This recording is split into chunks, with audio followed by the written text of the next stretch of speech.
Hi, thanks for watching this video. I'm going to show you how to take a Lindbergh skull kit, the pirate skull, and show you how to turn it into a really cool, scary Halloween skull. And you see how it looks on the outside of the box, like a pirate.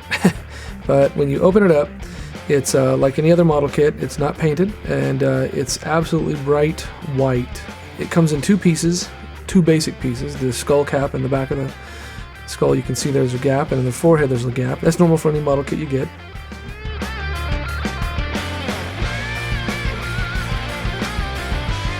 You also notice there are seam lines for where they molded it. You'll want to take these off before you continue.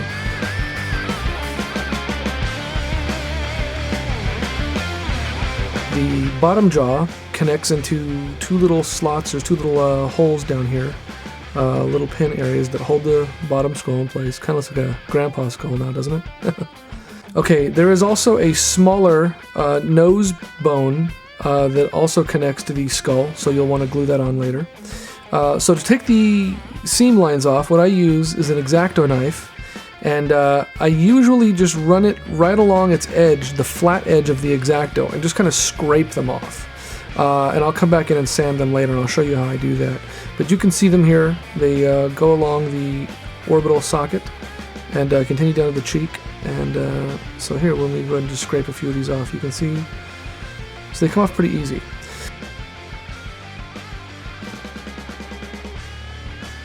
The one on this particular jaw is a bit heavy, so I'll go ahead and scrape that off as well. Now I get these little sanding pads. They're from Kitcraft, this company called Kitcraft here in LA, near Ventura and Laurel Canyon Boulevard, if you're familiar with the area. You can see their telephone number there, kitcraft.biz, 818-509-9739. Those guys are awesome. They got everything, in fact, almost everything that I use, I get from them. So I get these little sanding discs. They're good for just rounding out and smoothing off the edges to finish those off.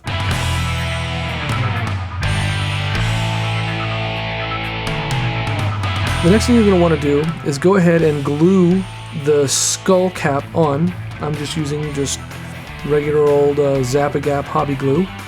And I use a lot of pressure to get the seams to go down. It takes a little while for it to dry. I don't want to use the zip kicker that you can get with that because it tends to make it a little more brittle, I think, and it dries. It's an instant cure, so you don't even really have time to lean into it and put the pressure onto it. Sand any of the glue that may have seeped out of it. Now these are the teeth that come with the skull, and they're fine. They're good workable teeth. I tend to use real teeth that you can get from a dental supply store. They're like $6 a tray. I just think they add a little bit more realism to it for me, for my tastes. But it really doesn't matter. Either tooth is fine. When you're done painting them, they both work out in the end. What I do next is I scrape out some of the wax, and I put it on the skull where the teeth go, and I just kind of gently lay them in there. This wax is very, very sticky. It's not very strong, but it's very, very sticky. So I eventually get all the teeth on there, the uppers, lowers, fronts, and backs. And I then kind of position them so that I know that the jaw closes right. Once I get all the teeth the way I like them, I start to take some of them out. But I want to make sure that, realistically those teeth could have been there instead of just sort of slapdash and throwing them in there. So once I get the teeth knocked out the way I like, kind of missing, I bend a few, twist a few, and then what I do is I take a ball of wax from the tray, and I push it to the front of the jaw and the front of the tooth. So now the tooth is being held and supported by the front.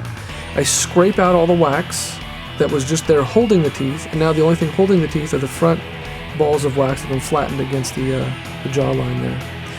Next thing I get is this is some liquid acrylic, and you can pick this up at any pharmacy, any beauty supply shop. It's what women use to build fake nails. You just dip your brush in the liquid and then dip it into the powder with a wet brush, and a little ball will form on the tip of the brush, and you just go ahead and touch that to the back of the tooth, and you'll create a bond it's just like acrylic. It's like the tooth is being formed right into the jawline, just like it really would be in your own skull, I suppose. Okay, so you can kind of see it here. It's starting to build up. and eventually I'll do all the teeth. So once I get to the last tooth, this will kind of just show you how you dip your brush in a little bit of the liquid. It just kind of blends it right down into the tooth. And every once in a while it'll gunk up on your brush. You just kind of scrape it off the acrylic, and you're good to go. So there you go. I've done the lower and the upper, and you can see all those teeth are being held on now. Now the next thing I'm going to do is I'm going to attach the jaw, but I'm not going to attach it on one side. I'm going to leave it loose and hanging back behind the hinge point on the actual skull itself. And the reason for that is I want the jaw to have like a broken open sort of look to it, like it's a very loud scream, an exaggerated scream. Okay, so the next thing I get is a doll eye. You can get these eyes also from Kitcraft or any hobby store that sells dolls, and it's just a big, large doll eye is really what it is. It's a human size. A lot of them are smaller, but this is a human size. Put a little bit of hot glue in there so it doesn't roll around in the head. I position it with it pointing upwards, and this eye color is like a gray. I get like a dead gray color. Okay, so after I acrylic the eye in place a little bit, I take some more of that wax from the dental trays. I take it all out and form a big ball, and I just shove it into the eye socket to create like a round socket. Once I get that socket nice and round, because I don't want to have to paint way deep into the eye socket the way it comes on the skull, I just go ahead and brush some acrylic on there to harden the, just to give a little base to it, a little hard base to it. The next thing I get is some balloon rubber. This is just liquid latex, just straight up liquid latex. I get it from the Motion Picture Effects Company in Burbank. The number is 563-2366, 818 area code, for those of you that may want to get some. I take a little bit of a cotton ball, and I unroll it. I'll show you that in just a sec. And I'm just going to start placing it over the eye to create eyelids. Now the problem is that in the summertime, when I'm actually creating this, it's very, very hot, so the liquid latex starts to dry on your fingers, and once it dries on your fingers, it sticks to the now wet latex of the cotton ball, and it's very difficult to work with at this stage. So what I'll do is I'll pick up a brush and use the tail end of the brush, the handle, since that won't stick, and I just kind of push these things into shape and push them into place, and now it's very easy to work with. So I do that, I continue doing that, unrolling cotton balls or taking cotton pads and just kind of mushing them down into shape. Now the neat thing about the cotton is just the fiber of the cotton will give you a very skin-like look by the time it's done. It'll look just like, you know, little pieces of flesh.